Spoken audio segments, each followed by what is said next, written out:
ಕರ್ನಾಟಕದ ಗಡಿ ಉಸ್ತುವಾರಿ ಸಚಿವರನ್ನಾಗಿ ಹಿರಿಯ ಸಚಿವರಾದ ಪ್ರವಾಸೋದ್ಯಮ ಖಾತೆ ಸಚಿವರಾದ ಶ್ರೀ ಎಚ್.ಕೆ. ಪಾಟೀಲರನ್ನು ನೇಮಕ ಮಾಡಿ ಇಂದು ರಾಜ್ಯ ಸರ್ಕಾರ ಆದೇಶ ಹೊರಡಿಸಿದ್ದು ಬೆಳಗಾವಿ ಗಡಿ ಭಾಗದ ಕನ್ನಡ ಸಂಘಟನೆಗಳಿಗೆ ಅತೀವ ಹರ್ಷ ಮತ್ತು ಸಂತೋಷವನ್ನು ಉಂಟು ಮಾಡಿದೆ. ಯಾಕಂದ್ರೆ ಗಡಿ ಉಸ್ತುವಾರಿ ಸಚಿವರನ್ನು ನೇಮಕ ಮಾಡಬೇಕು ಅಂತೇಳಿ ಕಳೆದ 2 ವರ್ಷಗಳಿಂದ ನಾವು ಒತ್ತಾಯಿಸ್ತಾ ಬಂದಿದ್ದೀವಿ. ಮಹಾರಾಷ್ಟ್ರ ಸರ್ಕಾರ ಗಡಿ ವಿವಾದ ಪ್ರಕರಣ ನೋಡಿಕೊಳ್ಳಾಗ 2 ಉಸ್ತುವಾರಿ ಸಚಿವರು ನೇಮಿಸಿತ್ತು. ಅಲ್ಲದೆ ಅಲ್ಲಿ ಮುಖ್ಯಮಂತ್ರಿ ಅಧ್ಯಕ್ಷತೆಯೊಳಗೆ ಉನ್ನತಾಧಿಕಾರಿ ಸಮಿತಿಯನ್ನು ಮಾಡಿತ್ತು. ಆದರೆ ನಮ್ಮ ಸರ್ಕಾರ ಮೌನ ವಿಷಯದ ಬಗ್ಗೆ ನಮ್ಗೆ ಅಸಮಾಧಾನ ಇತ್ತು.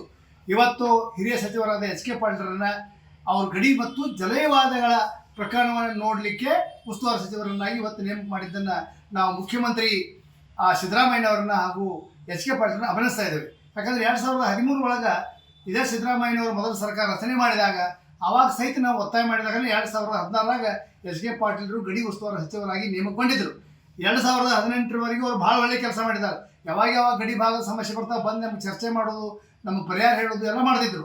2018ರ ನಂತರ ಬಂದ ಸರ್ಕಾರಗಳು ಯಾರೂ ಇದು ಗಡಿ ಉಸ್ತುವಾರಿ ಸಚಿವರನ್ನಾಗಿ ಮಾಡಿರಲಿಲ್ಲ. ಬೆಳಗಾವಿ ಜಿಲ್ಲಾ ಕನ್ನಡ ಸಂಘಟನೆ, ಕ್ರಿಯಾ ಸಮಿತಿ ಹಾಗೂ ಇತರ ಸಂಘಟನೆಗಳು ಸತತವಾಗಿ ಒತ್ತಾಯ ಮಾಡ್ತಾ ಬಂದಾಗ ಇವತ್ತು ಮುಖ್ಯಮಂತ್ರಿಗಳು ಅವರು ನೇಮಕ ಮಾಡಿದ್ದು ನಮಗೆ ಅತಿ ಖುಷಿ ತಂದದ, ಸಂತೋಷ ತಂದದ.